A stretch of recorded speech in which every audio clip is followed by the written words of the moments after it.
ఒక మేనిఫెస్టో రూపొందించి ప్రజల్లోకి వెళ్తున్నాడు.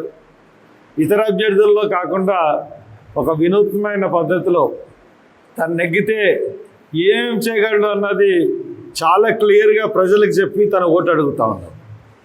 ఈ రోజున పివి గన్నవరం నియోజకవర్గం అంటే నాకు ఎంతో ఇష్టమైన నియోజకవర్గం. అంతేకాకుండా మీ అందరికీ తెలుసు, ఇక్కడ ఉడుమూడి బ్రిడ్జికి నేను 2014 సంవత్సరంలో నేను శంకుస్థాపన చేశాను. అది ఈరోజు కూడా ఇంకా ఓపెనింగ్కి నోచుకోలేదు. 3 ప్రభుత్వాలు మారిని. ఆ రోజు నేను శంకుస్థాపన, ఎందుకంటే ఈ బ్రిడ్జ్ ఒకటి, తర్వాత ముర్రబడిలో పశువుల్లంక బ్రిడ్జ్ ఒకటి, ఈ రెండింటికి శాంక్షన్లు డబ్బు శాంక్షన్లు తెప్పించింది నేను. కాబట్టి ఇంకా ఈ బ్రిడ్జ్ అవ్వకపోవడం కొంచెం బాధ కలిగించే విషయం. ఒకటేంటంటే ఇప్పుడున్న ప్రభుత్వాలు మాట మీద నిలబడే ప్రభుత్వాలు కాదు.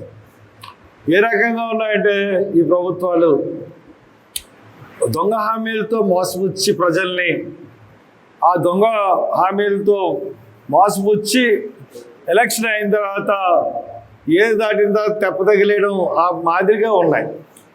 ఎలక్షన్ వరకు ఎన్నో ప్రామిసులు చేశారు. ఎలక్షన్ అయిన తర్వాత ఒక్క ప్రామిస్ని కూడా నిలబెట్టుకునే ప్రయత్నాలు చేయట్లేదు. మీకు సూపర్ 6 అన్నారు.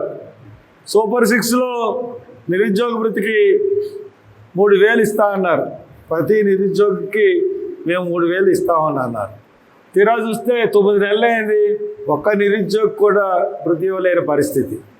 మరి రైతులకి ప్రతి ఆర్థిక సహాయం కింద 20,000 ఇస్తా అన్నారు ప్రతి సంవత్సరం.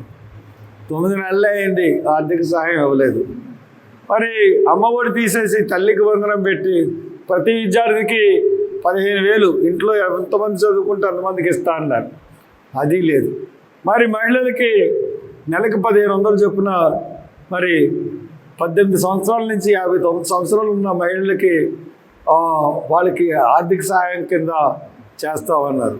అది కూడా లేదు. అది కూడా ఇంతకుముందు జగన్ గవర్నమెంట్ ఇచ్చిన పథకం. అట్లాగే మహిళలకు ఉచిత బస్సు, తర్వాత గ్యాస్ సిలిండర్ ఒకటి ఇచ్చారు. తగిన 2 సిలిండర్లు ఎప్పుడు ఇస్తారో తెలియదు. ఇటువంటి పరిస్థితులు ఉన్నాయి. అంతేకాకుండా ఇంకొక విషయం ఏంటంటే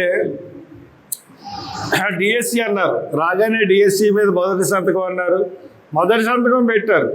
నోటిఫికేషన్ ఏంటంటే నోటిఫికేషన్ లేదు. నోటిఫికేషన్ లేకుండా కాలం గడిపే పరిస్థితి.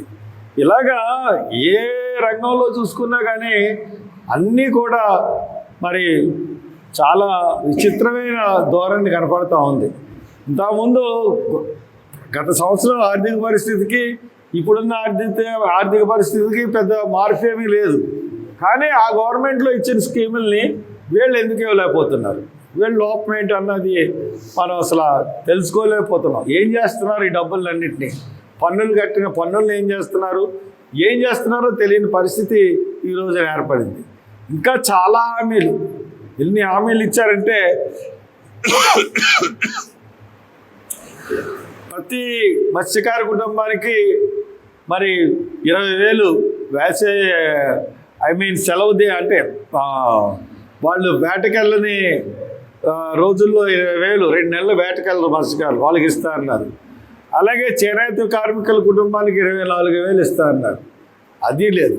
అలాగే రంజాన్కి మక్కాకి వెళ్ళే వాళ్ళకి 1,00,000 రూపాయలు ఆర్థిక సహాయం చేస్తా అన్నారు.